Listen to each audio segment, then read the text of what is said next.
バネばかりの仕組みを調べる実験です。はい、こちらのバネに 20g の重りを吊り下げると約5センチ伸びます。もう1個増やして 40g だと約10センチ伸びます。60g で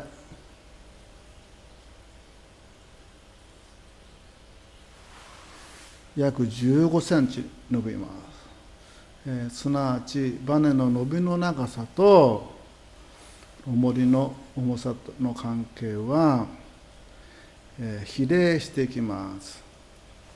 したがって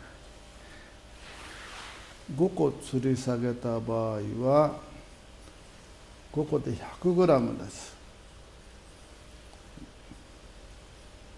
100g だと10、20、25センチ伸びることになります。そこでこの 100g の重りに働く重力の大きさをニュートンという科学者の名前を取って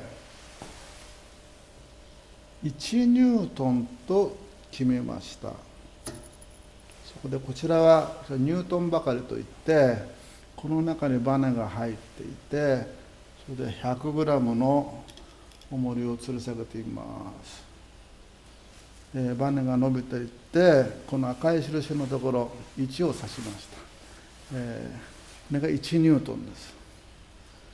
約 100g です。約 100g の重りに、働く重力を、1ニュートンと呼んでいます。したがって、こちらのバネ